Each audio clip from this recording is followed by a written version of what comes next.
Hello and welcome to Healing from Historical Trauma, Understanding Trauma. This is part 2 of our Healing from Historical Trauma series. My name is BC Echohawk. I'm the communication coordinator for the SAMHSA Tribal TTA Center and the Native Connections TTA Center. On behalf of our core and alternate core, Maureen Madison and Jan Dunbar Cooper, we welcome you today. Today's webinar will be recorded, so all lines will be muted. However, if you would like to make a comment, you're welcome to raise your hand or make a comment in the chat box. We will be following that. However, at this time, I would like to introduce our facilitators. Marie? Thank you, BC. Saguli Sagwe, Kajijalox Neongets, Atnawa, Niwajitalot, Oniata Aga, Niwagi Handot. So, welcome everyone. My name is Marie Schuyler Drever, and I will be here to facilitate with you all today. And I'll send this over to Leon for his introduction. Oh, betu waste wakia tokamani, Chichangu Oglala Lakota. My name is Leon Leadercharge, and I'm from the Rosebud Sioux Tribe and the Oglala Sioux Tribe. And I'd like to thank you for joining us today. Thank you. I believe Leon will be opening for us in a good way today. Leon? So I'd like to highlight the title of the presentation, Healing from Historical Trauma. And in my ceremony, we have the ceremonies I come from, we have a healing song. So we'll sing that today just to open us up to have some good feelings. So join me in a good way. And if you like to say a prayer in your language, that's fine too. So thank you.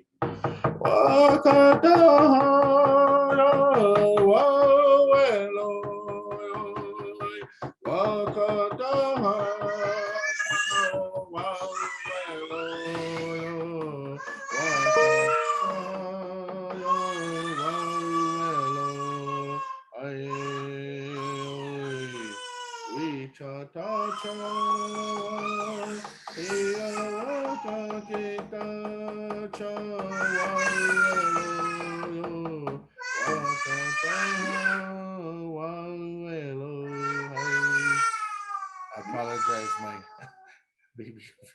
Sorry, guys.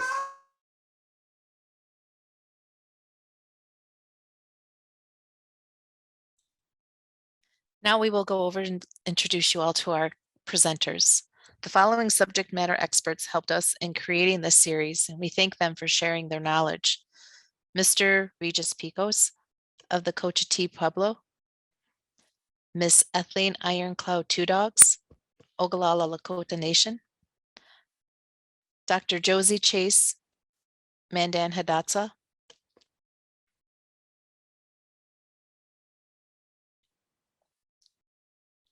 next slide, please, and Mr. Robert Brown of the Oneida Nation, and Dr. Maria Yellowhorse Braveheart, Hunkpapa Oglala Lakota.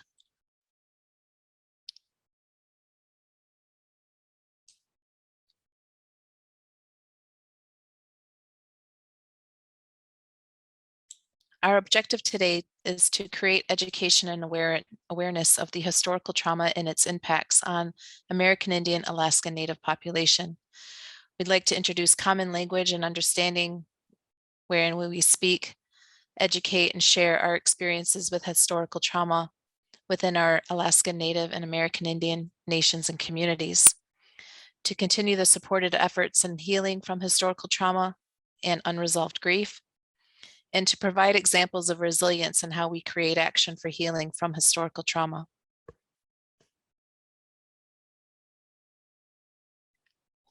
I introduce you now to Miss Ethline Ironcloud Two Dogs.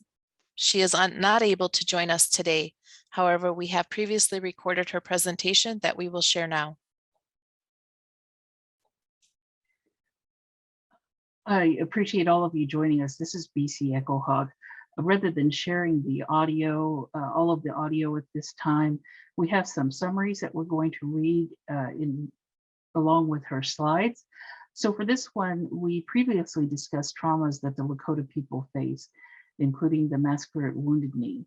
Survivors of this event were not able to have the ceremonies that normally would have helped them in facing and resolving their grief and extreme trauma. So in looking at intergenerational trauma, we can refer to this graphic. We can see at the bottom a 14-year-old boy who in school has been labeled a problem child due to behavioral issues. But we see that he lost his mother at a young age. His mother had also lost her mother at an early age, and her father lost his father at an early age. Finally, we see the mother's grandmother, her father's mother, lost both her parents at Wounded Knee. This is layer upon layer of grief that is part of the boy and adds to whatever current challenge that young man is facing today. This grief impact can manifest itself in the ways we see on the left, but strengths such as survivorship, resiliency, and adaptability are also there. And we would need to remember that also. So we speak to this in terms of the Lakota culture. And I'd like to just ask quickly Dr. Chase if she has any comments she'd like to add to this slide. I would just like to say that this is unfortunately a pattern that we see across indigenous tribes in North America, because we have many common experiences in our histories, that being removal from our land, loss of our language, the boarding school experience, harsh and punitive parenting, that all contributed to this pattern that Etheline illustrated here. Also, I would just like to say from a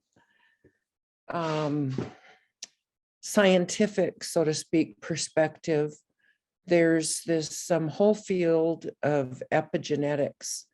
And I know there's been some research done that talks about or looks at the effects of trauma in mice in particular, and that the effects of a trauma on a mother mouse creates a biological change or chemical change in the body chemistry and I think the brain chemistry, and that this change is passed at least across 4 or 5 generations.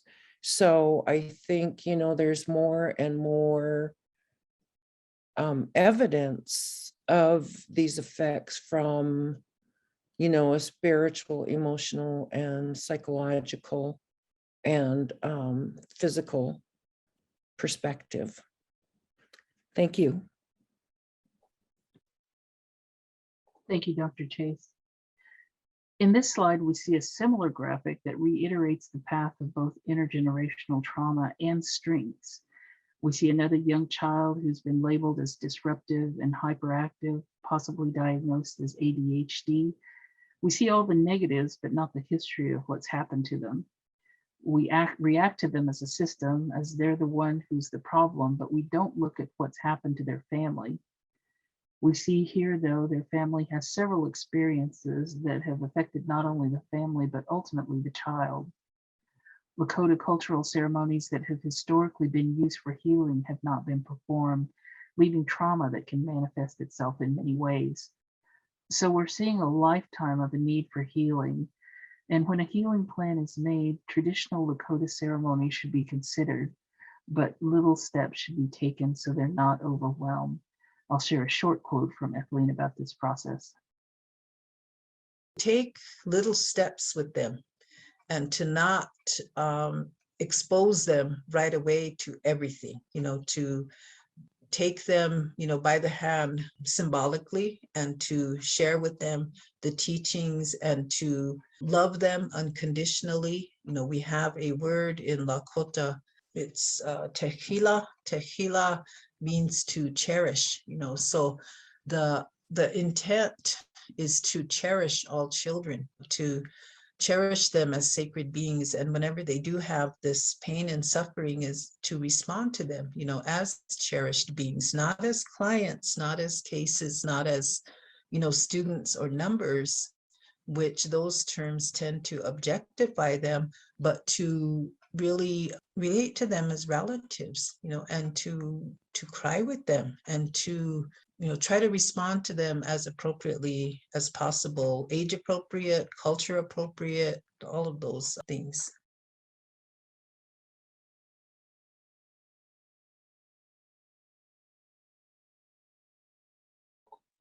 We saw this slide in part 1 as Etheline described the Lakota stages of life. Here we revisit it and see how history has caused an interrupted journey. Ceremonies do not take place, and this causes an impact for an infant.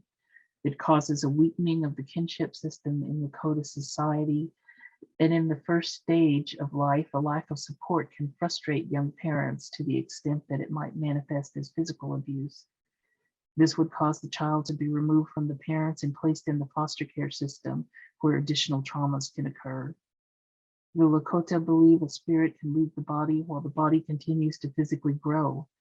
The child can go through the stages of life without any direction. It's at this time we can see suicidal ideation. By the third stage of life, we see alcoholism and substance misuse. If they reach this age, we see our adult members dying young, which leads to the fourth stage of life and a lack of elders to pass on teaching. This slide signifies the intense need to have culturally appropriate services throughout our tribal nations. And again, I'll share a quote from Etheline. The intense need to make sure that we have culturally appropriate services. And notice I'm not saying Lakota culturally appropriate services, I'm saying culturally appropriate, because we have so many wonderful people out there that can, within their own indigenous nations, know about, the ceremonies to keep us in balance and to keep us strong, and for healthy development of our children so that they will become healthy elders. We are really in a time where we really need to, I don't know if this is even a word, but culturalize, culturalize everything that we do without excuse and without shame and without having to justify. In this slide here, if you look at the bottom, it says Wotakuye, the kinship system is weakened.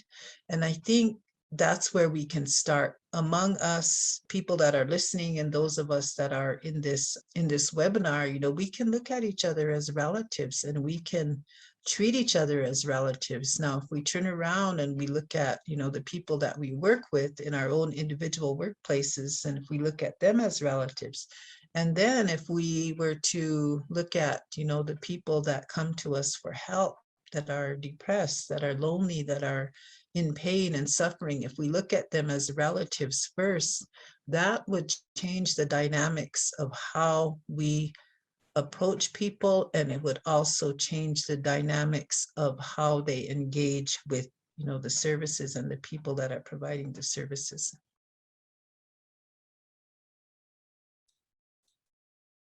A very pivotal thing for me, I got my master's in clinical social work, and that was in 1974. And I started some psychoanalytic training, and I started to become aware of genocide across the globe. So I just remember having this sort of epiphany, looking at some historical photos of our people, and I just got overwhelmed with this deep grief. And that's when I first had that thought about historical trauma and unresolved grief, and called it initially like the historical legacy. It was almost like one of these sort of really important, and I felt sacred knowledge that was being given to me to help our people. And so I've had that commitment ever since then. So there's a sacredness to this work, and it's been for many, many, many years. We've made this commitment, and we've continued that commitment.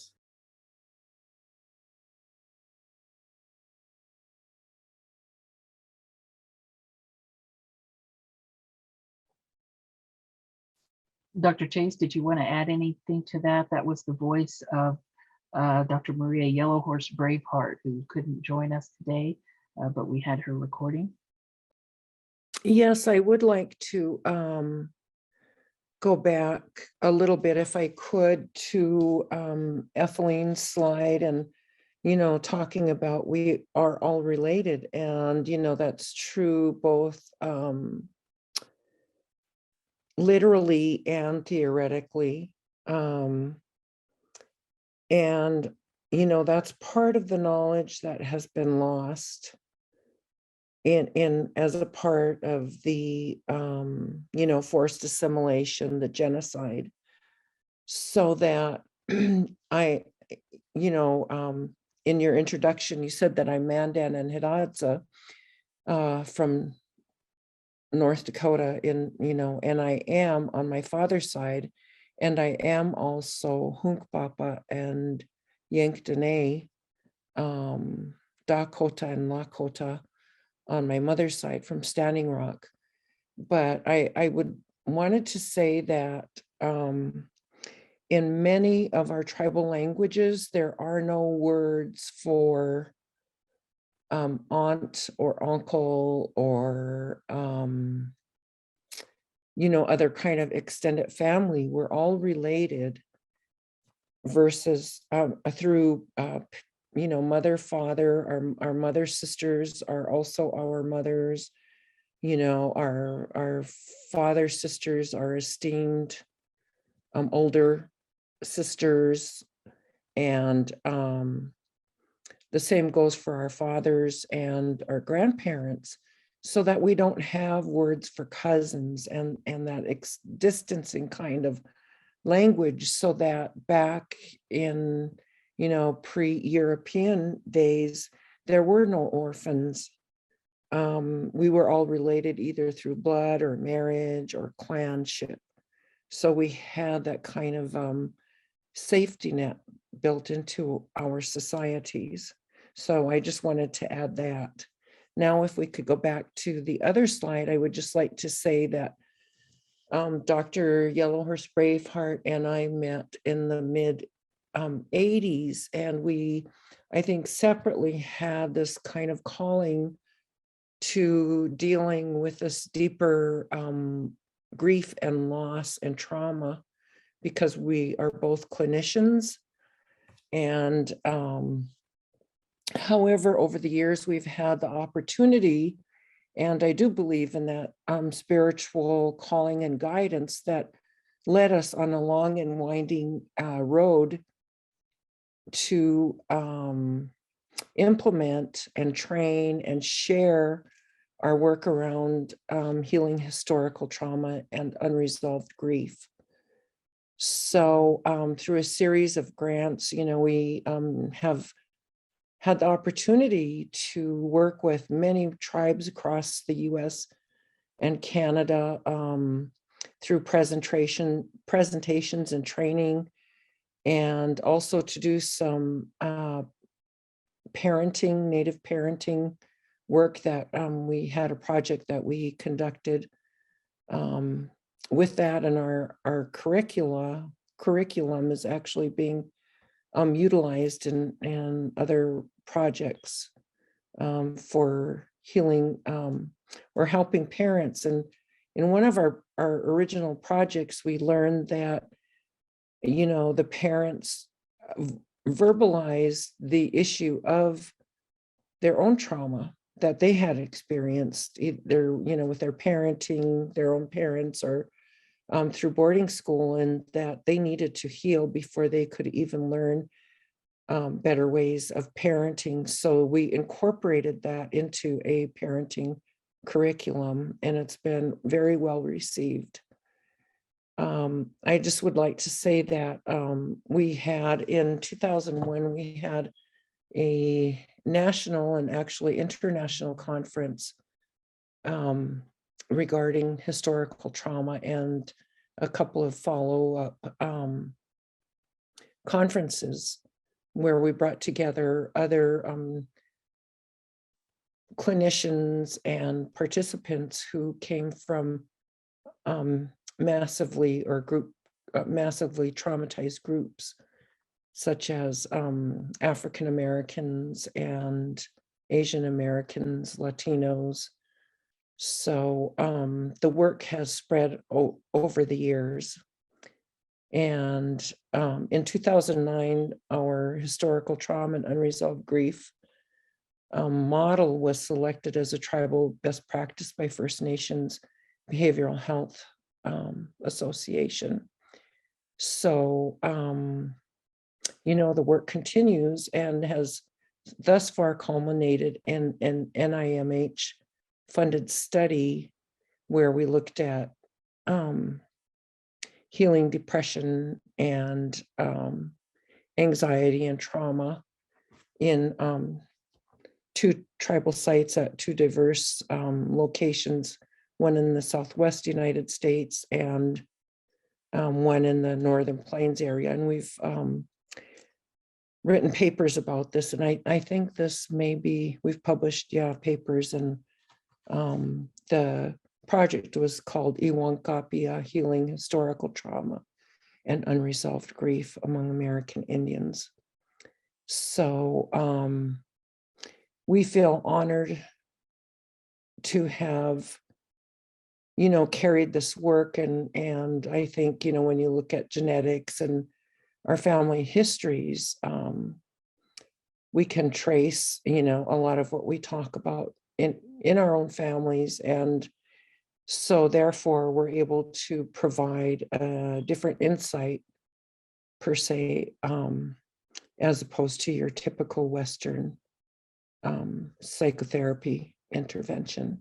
We integrate a lot of our culture into it, and we'll talk more about that as we go on. Thank you.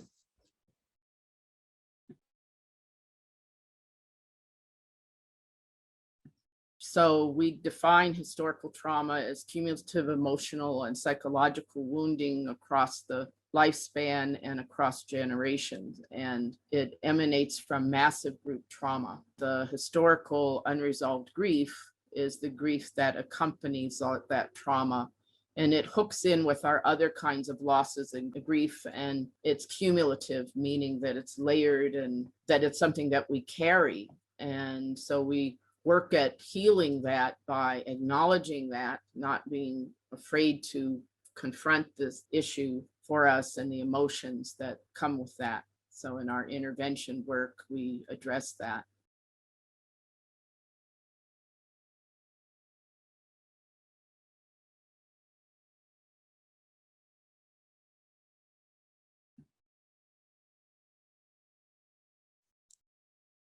So I think we can go on into the next slide and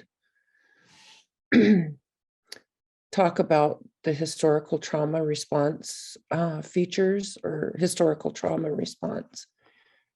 It's a constellation of features that are in reaction to the massive group trauma that our people have experienced. And this response is observed among not only Lakota, but other Native populations, other tribal populations, the Jewish Holocaust survivors and descendants, Japanese American internment camp survivors, and African American descendants of slavery.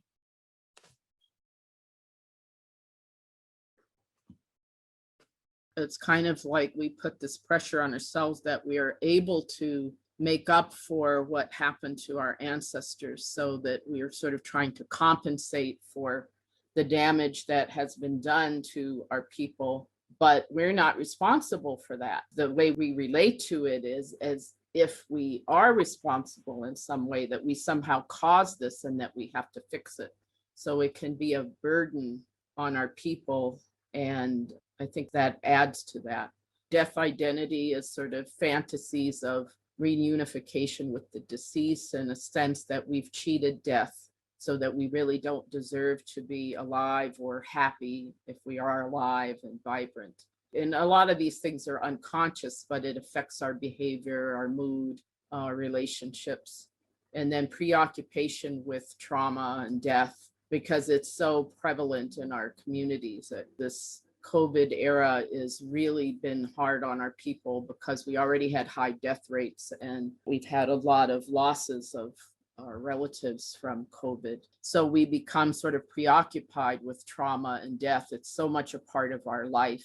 Then we internalize the ancestral suffering so that loyalty turns into playing out unconsciously in our own lives, sort of perpetuating our suffering because we feel guilty if we're happy because our people suffer so much. Hypervigilance, that's staying in that heightened state of alertness and being on guard, waiting for the other shoe to drop.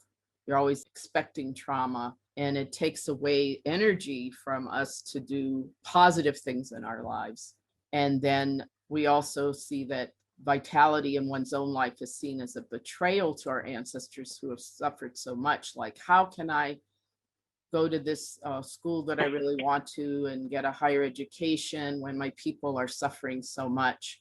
So we see a lot of our younger folks start college and they drop out because they feel so guilty that they can't have something because our people are suffering.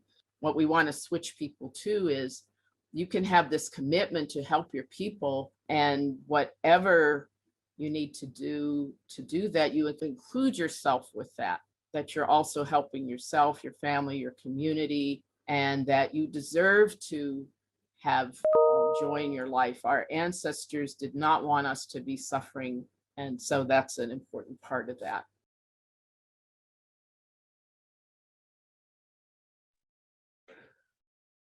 I would just like to A lot say of that people have jumped on the historical trauma bandwagon, we say, and they have distortions about it, what it is, the definitions, the practices, things like that. And that is important for us to make sure we set the record straight, because work on historical trauma is not about staying stuck in the past. And that's some of the critiques I've heard. It's not about that at all. It's recognizing our pain, the trauma, and transcending it, working it through so that we don't stay stuck in the past as our tribal people. And we have concepts of the 7 generations and the healing across 7 generations and how it takes that time. That's why it's important to have the knowledge about the historically traumatic events and how it still affects us today. And that's part of the healing process, so that it is an original intent was to provide healing, not to stay stuck in the past, to also reclaim our traditional cultural protective factors. And we had many. Our tribes were very, very resilient across the board, and to help us to stop identifying as victims and moved from that to an identity as survivors, and then beyond of transcending and thriving. So it's a process. And we do incorporate recognition of and encourage resilience and being able to process trauma. So we can't emphasize resilience without also acknowledging the trauma and the process of healing of that. We can't just jump to, oh, I'm resilient, and not have done with any of our work on our own trauma and how that's affected us and healing from that. And we do recognize and respect tribal differences, and also that each tribal community has to integrate with their own tribal cultures and healing, how they are going to manage incorporating the work on historical trauma. But we kind of laid out some possibilities and things that we felt were working in our tribes. So the original historical trauma intervention we developed was among the Lakota, but we respect the right of all different tribal communities to come up with things that work for them. But I think a lot of tribes are embracing the concept of historical trauma and historical unresolved grief. And because there have been distorted information out there, that's been damaging to the whole concept. And we want to try to correct that with education about it, that it's not about just staying stuck in the past. We've worked with not only across the US, but quite a few things in Canada, and Josie was in some other places that she had the fortune of being able to visit with some of the international community.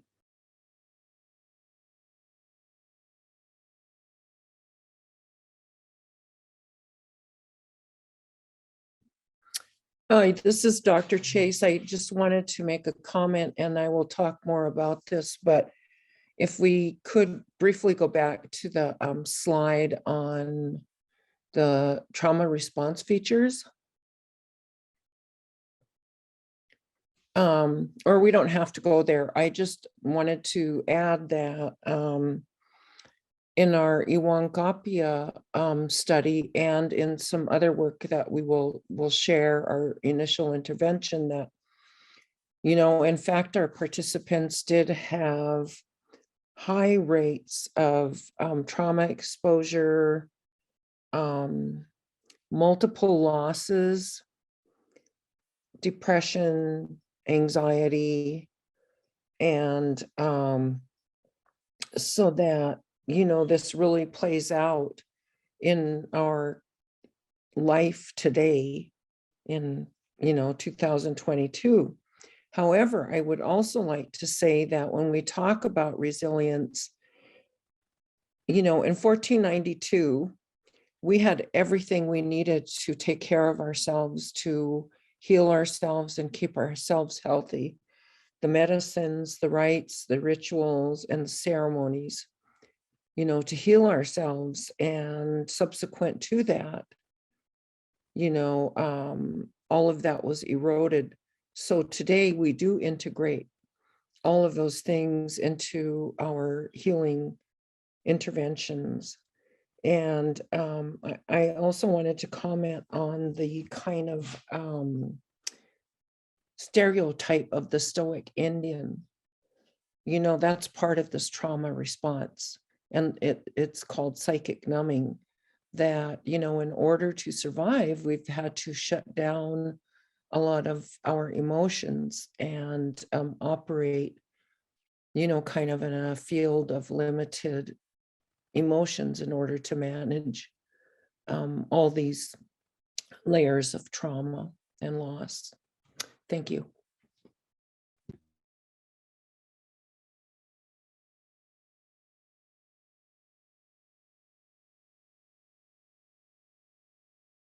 This was from a pamphlet that was developed in 1990, and it was around the Sitting Bull and Bigfoot Memorial Ride. This was really a very well-written document.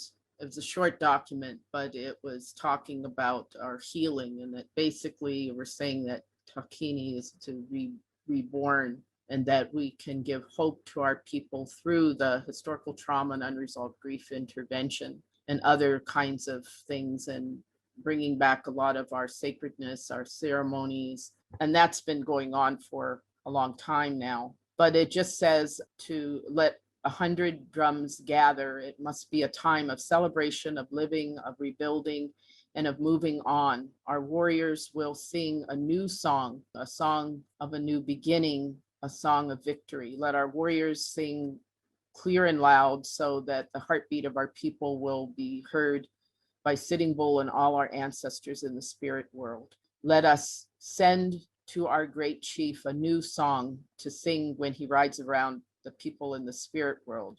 Look at our children, they're going to live again. They're going to live again. Sitting Bull says this as he rides. So it's really inspirational for us, and this keeps us grounded in our work, in our lives, and what's really important.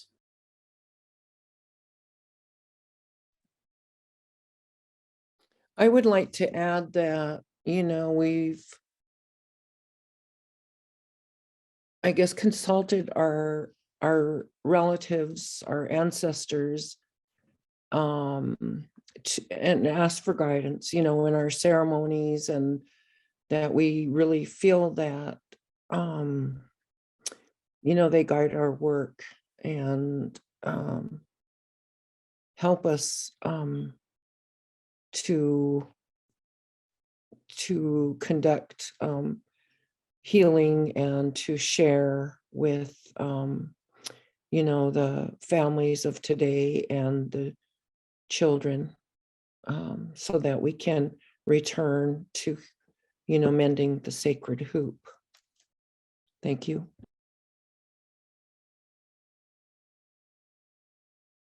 And so in our work, the healing is starting out in this model in the West, confronting the past, our historical trauma, and embracing our history and making peace with it in whatever way that we can, because we can't go back and change those things, but we can go back and heal those things. And then the next part of that is the understanding the trauma. So, and that's looking at the trauma response features and how it affects us and how we deal with it and how we can heal with it, and then releasing our pain and then transcending the trauma. And these actually, the order and the colors of the directions that's used in the Sitting Bull Sundance. So these things are very sacred. I know every tribe and even within the same tribes, and depends on the healers, which order the colors go and which colors are in the medicine wheel. But I just wanted to mention that because this is why we have the colors there that we do have.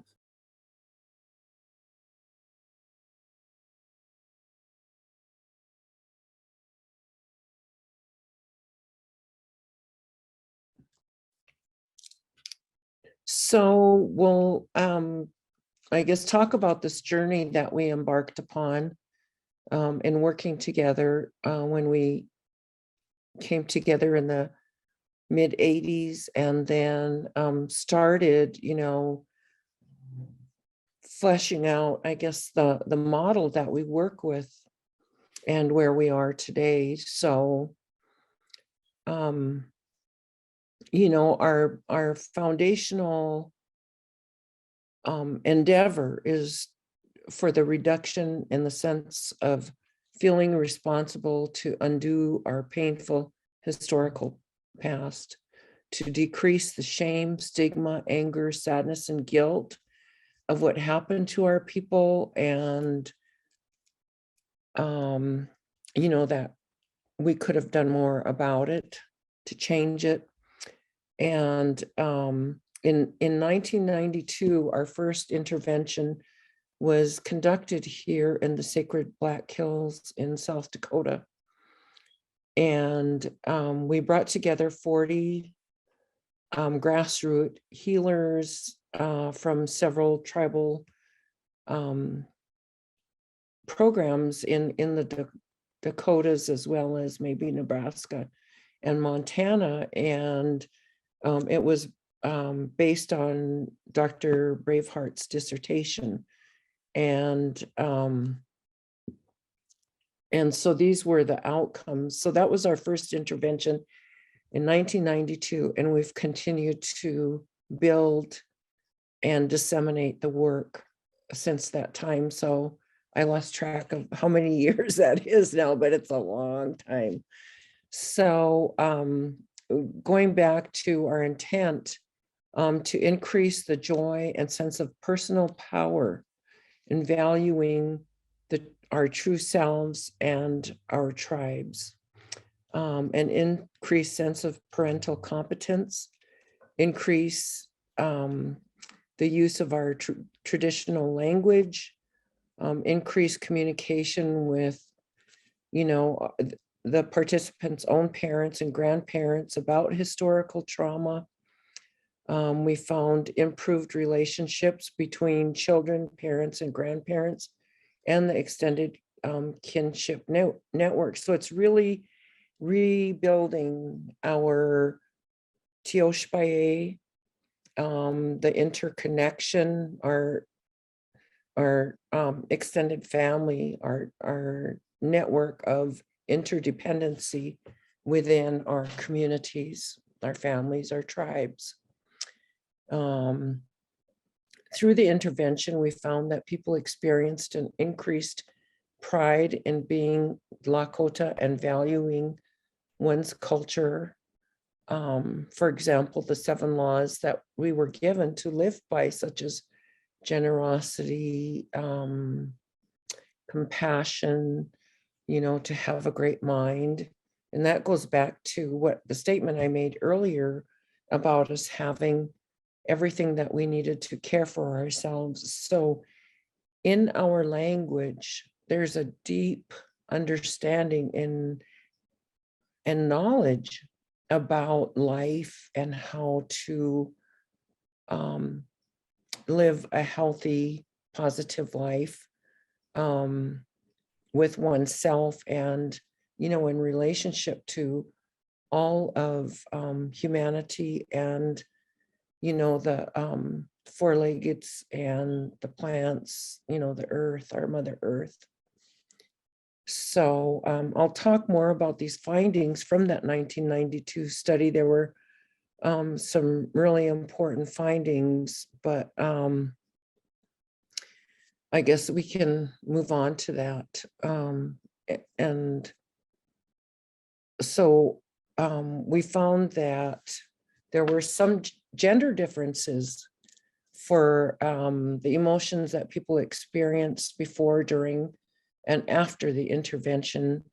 So we see that, we looked at anger, sadness, guilt, shame, and joy. And a couple of the striking findings were that in relation to anger,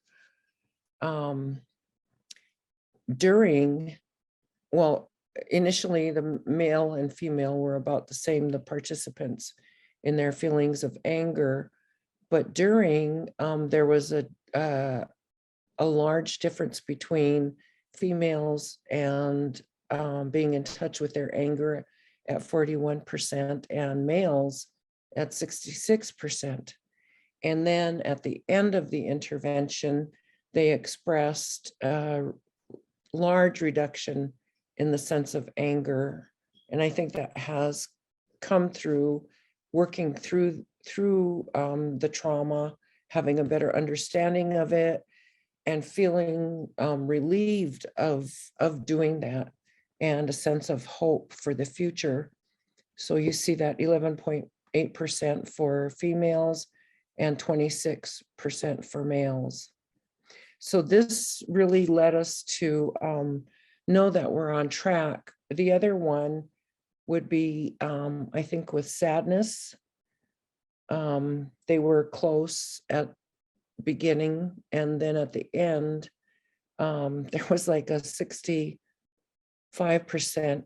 reduction in their feelings of sadness for the females, and 50% reduction for the males, and that's really significant. And I think I glossed over because I thought it was going to be on here, but we found that the number of victims of sexual abuse in boarding school was a lot higher for men than for women, and we were surprised to find that. So that just shows, that our men experienced a lot of abuse and shame, not only by having their role as protectors and providers taken away, and being subjugated to boarding school, but also the victimization that occurred there. And you can see the results there. Thank you. So the study that I've been referring to, called Iiwangapia, the NIMH pilot clinical trial, Iiwangapia means healing. So our purpose was to reduce the emotional suffering among American Indians by developing an intervention model that improves treatment for depression, unresolved grief, and PTSD. So those are the highest, what we call diagnoses for mental unhealth, I guess you would say, among our people. And that's been our focus throughout these 30 plus years of work with healing historical trauma and unresolved grief, is to improve the health of our people, the mental health. So before that, there wasn't a lot of information, or it was a lot of misinformation about American Indians. And we felt like we need to take ownership of the work that happens to treat our people, as well as the what the research, the research process has been abused in working with American Indians, and then the publication of that information should be done by our people and ourselves.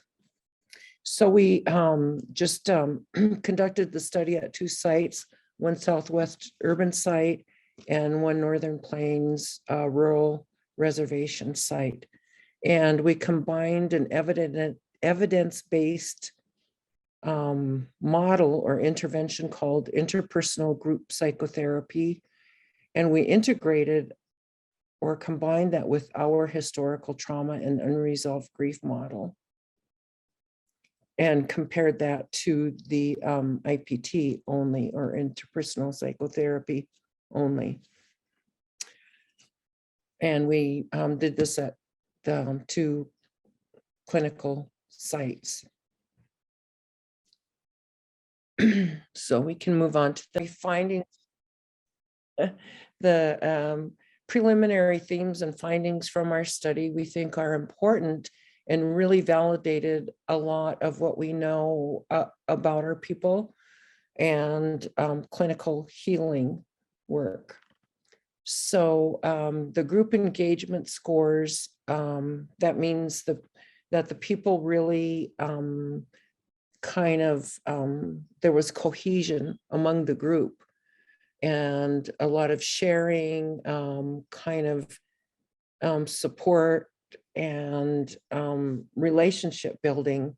And that was higher for the combined historical trauma and IPT group than for the IPT only. And I think that tells us and gives us a sense of direction that having our culture, our ceremonies, our history integrated into treatment is really important, and people really respond to that. People saw our tribal culture, traditional culture, as protective factors, such as we, used the 7 laws for guidelines for running the group, having compassion, being generous with our time, our knowledge, and the smudging, the songs, the prayers that we used as protected people from the depression and trauma, and that they can take that as they go forward in life. We just had a lot of positive response from the participants. People were really dedicated to attendance and participation.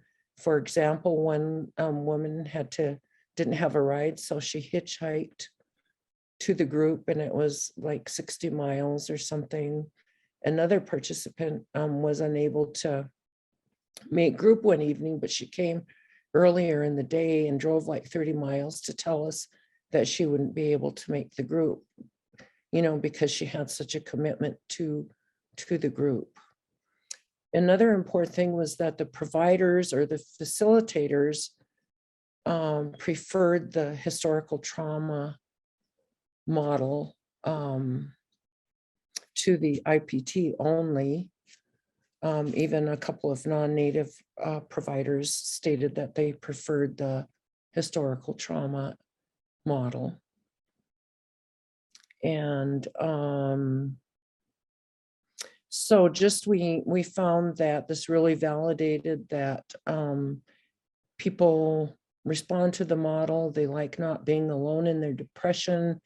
There's a reduction of stigma. When we look at the collective context of our historical past, and was a decrease in depression. And so it really validated I guess, the efficacy of our historical trauma and unresolved grief model. Okay, we can move on to the next slide.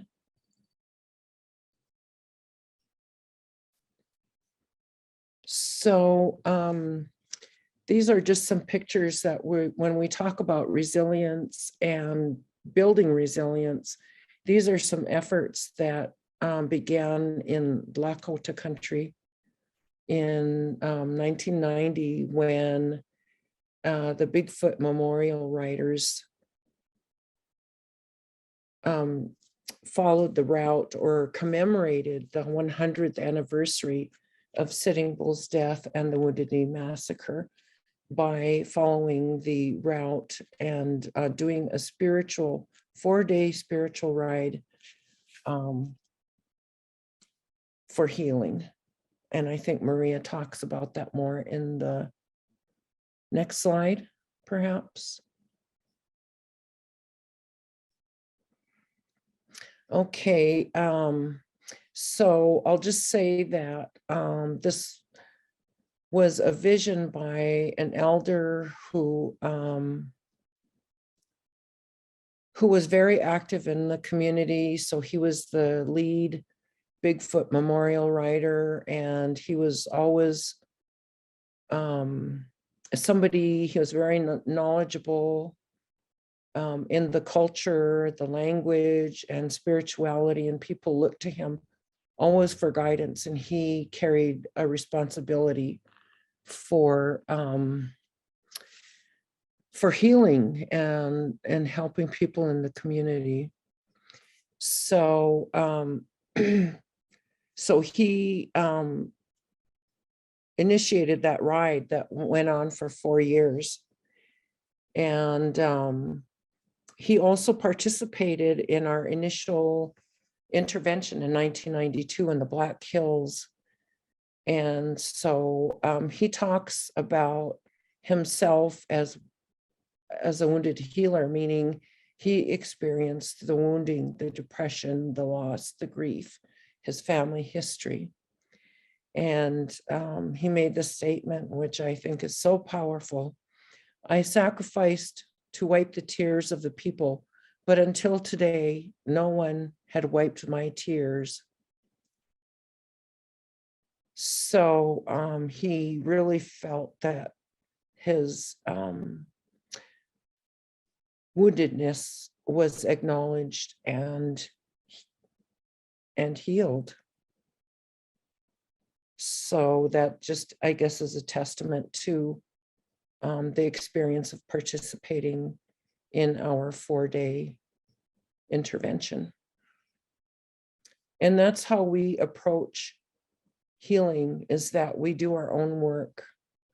We look at our own trauma, the trauma in our families, in our grandparents, great-grandparents, our boarding school history, you know, the early deaths, the massacres, all of that, and face it, because we believe that you can't take anybody any further in their healing than what you have gone through.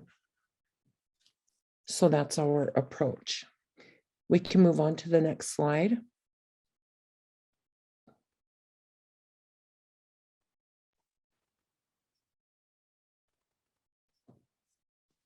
So I want to introduce Mr. Regis Pecos, who's going to speak to some of the present day traumas and threats that we face.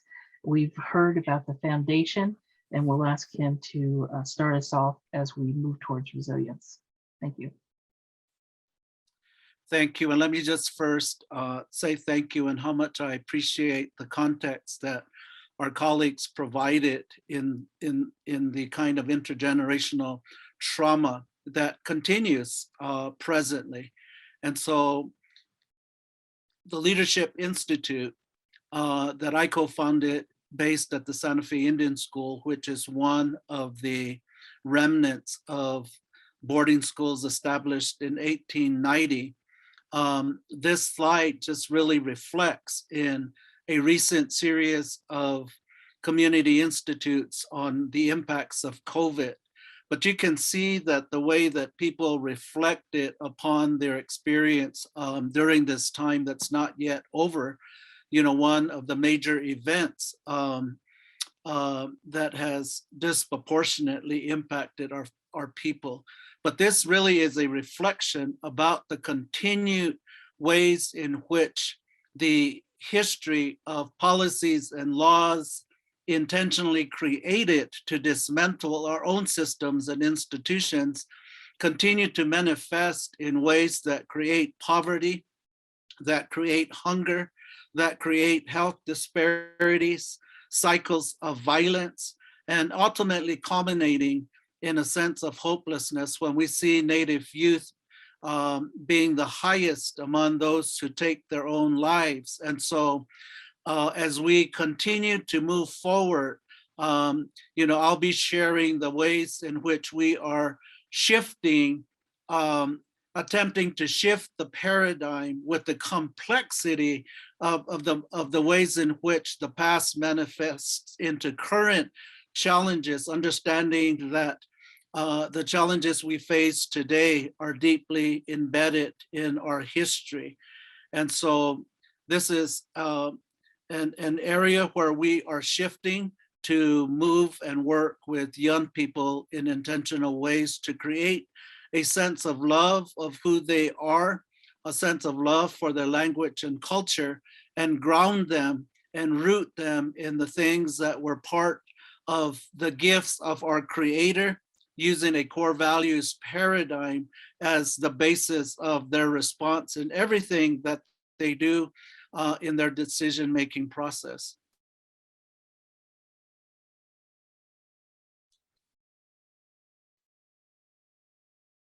If we go to the next slide.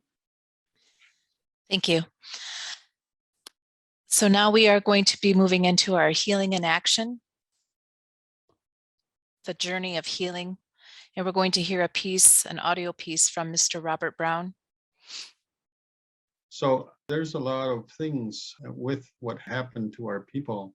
And like I said earlier, what we're looking to do is to try to rekindle ourselves, our nations back to becoming a big fire again, bringing ourselves back to that. So with saying that, when we address that part of when we say our fire is in regards to our heart.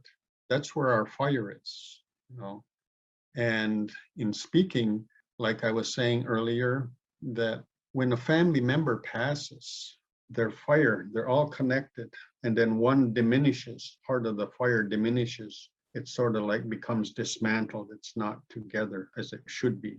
And so then because of it, it's sort of like all over the place, because now each family member goes through various things of not understanding what has just happened.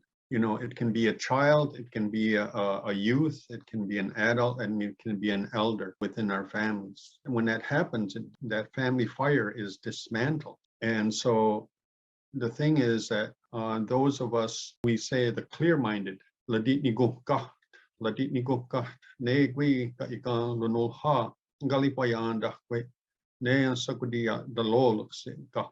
So their understanding is the ones who are clear-minded, in a sense, is they bring back that family fire and they rekindle their fire so that their fire can burn bright again as it once did before, even though that one part of them has diminished, but they still have to carry on, because again, we always have to look to those faces that we say that are coming yet to be born here upon this earth.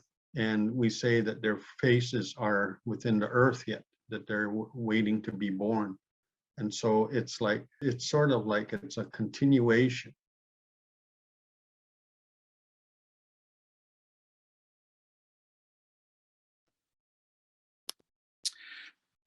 Our elders teach us that since time immemorial, whether we refer to the beginning as origin or creation, or as Pueblo people, the time of emergence, our Creator gifted to us all that would be necessary to sustain us in our life journey in this physical world, having come from the spiritual world into the physical world.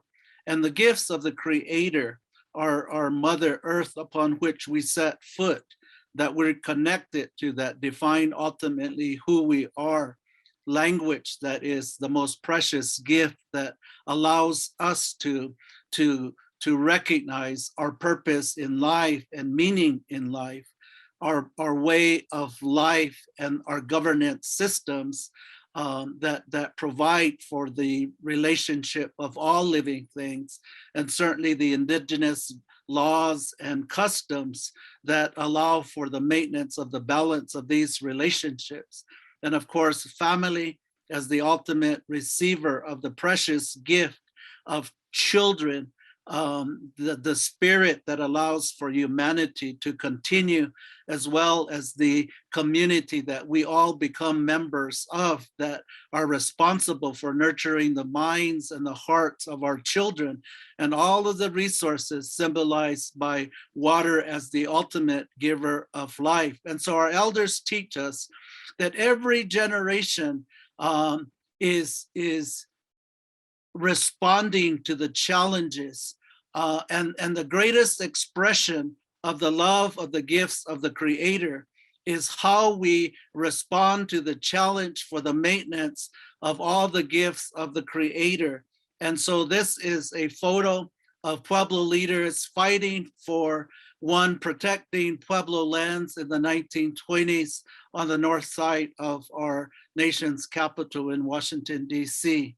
And so this epitomizes that as we are of the generation of today, in similar ways, we embrace the challenges that every other generation has embraced to respond to the challenges of their time, and in their response defines the greatest love to protect and be guardians and stewards of all of the gifts of the Creator.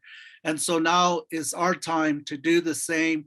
Future generations will reflect upon this time and how well we responded to the challenges to sustain and define the future inheritance of the gifts of our Creator for future generations.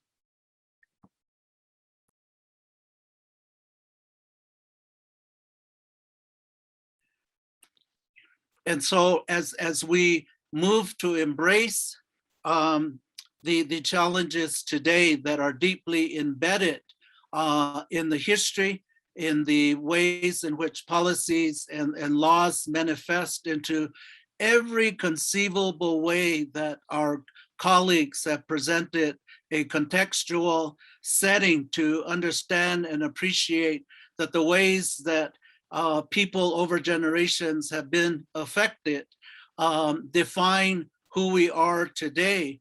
And the question that becomes paramount in how we respond to the challenges today are these questions in our Leadership Institute that ask the question, what will our children inherit from us, really is dependent upon the decisions we make today.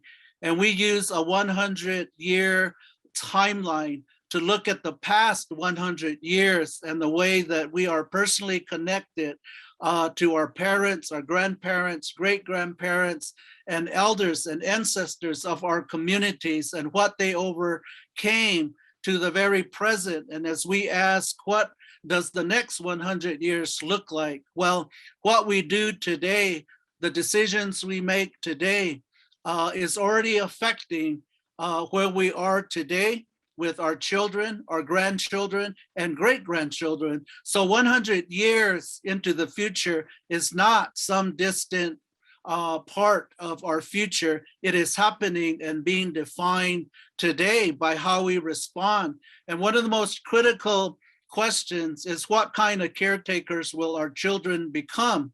Will they be loving, respectful, and compassionate? Well, the answer to that really profound question really depends on what we do today. And so our Leadership Institute focuses on responding to a statement that reflects that whoever controls the minds and the hearts of our children controls our destiny.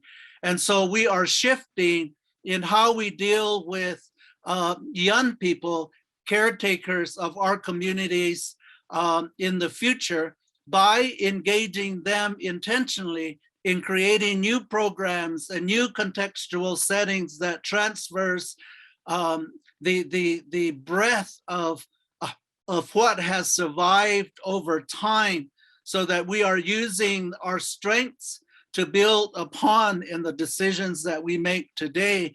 And nurturing the minds and the hearts of young people is a very intentional part in defining what kind of caretakers our children will become, as a necessary paradigm shift to look at the complexity of what our colleagues have created in this contextual framing of how generations have been subjected to the intentionality of destroying systems and institutions as a deliberate process of assimilating us. And where we are today in our journey, it's remarkable that language has survived, as our way of life has survived and continues to be the very heart of our cultural survival. But what we do to nurture the minds and the hearts of young people is especially important in the work that we do.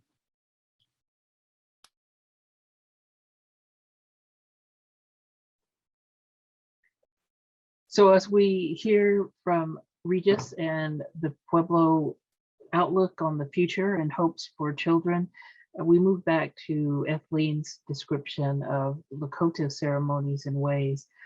She notes that most indigenous groups relate to nature as relatives, and the Lakota people have a sacred tree that is always treated with ceremony and respect, and even used in the Sundance ceremony. In this graphic, we can see the roots represent a person's way of being both good and bad. And she actually had a much more illustrative discussion of how that tree that's used during the Sundance ceremony is prayed over and thanked for its use and used in the ceremony and move forward. But we're going to move on now to her discussion of their hopes for their children's future. So next slide, please. We have a hope for the future. Our hope, our prayer for the future is that this little boy will become an elder male. And this elder male will be a strong, healthy elder, that he will be one that we could turn to for teachings, for guidance, for strength, for being, somebody to go to whenever we need, cultural teachings, when we need spiritual strength. This little girl, we hope and pray that she will become an elder woman. And again, that elder woman, to somebody that would be a healthy elder, that would be able to provide the teachings, to, provide safety, security, that would represent our 7 sacred laws, all of that. In our language, we have a saying, it's wichachchala na winuchchala otapikte.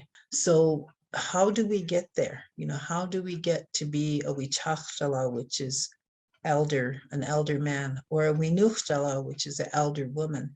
Otapikte means there will be many.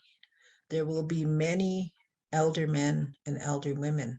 That's our hope, that's our prayer. And how we get there is all of those ceremonies that was described in that first 4 stages of life graphic, where the child will be cherished, will be welcomed, will be afforded every ceremony that they can to help them grow into that healthy elder. And we also have a saying that, whenever people stayed close to the ceremonies, like say the Inipi, the purification ceremony, the Sundance ceremonies, all of the ceremonies that we have, then there were many elder men and elder women. That's how we stayed strong. And we didn't become overwhelmed by the negative influences that are out there. So this hope and this prayer for the future is, I think, something that we share among all Indigenous nations, that our children will have everything they need to be healthy and happy, and that they will grow into healthy, strong, wise elders.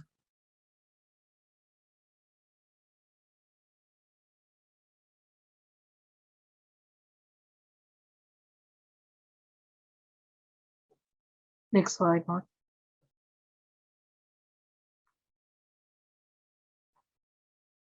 Woapiye Wicoti was a community grassroots response that happened in Oglala tribal lands, and also a partnership with other holy men throughout the traditional communities and Rosebud and Pine Ridge. And there was a lot of suicide going on, and some of the grassroots organizations thought it was important to go into ceremony. And the ceremony, we always make sure to address the ancestors, and the ancestors wish for these dreams to come true here.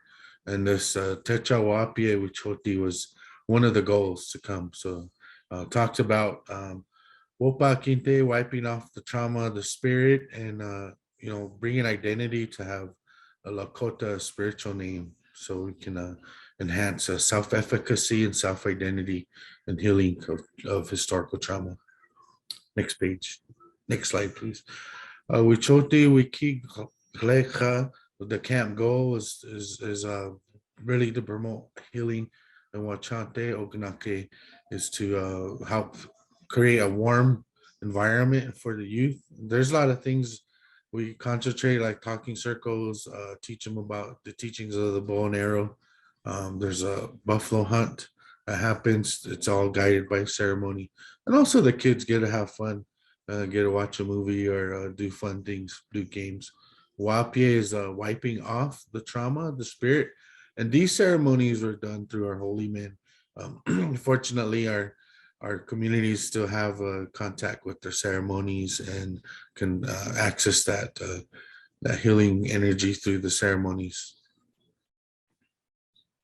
Wopa Kinte was really one that happens when every person that comes into the camp, whether they're youth or an adult, adolescent, they get a Wopa Kinte, and it wipes the trauma off the spirit. Wuyushki is a happy, fun, and accepting environment. Lakota Chashwesh Wichatupi is getting the Lakota spiritual name.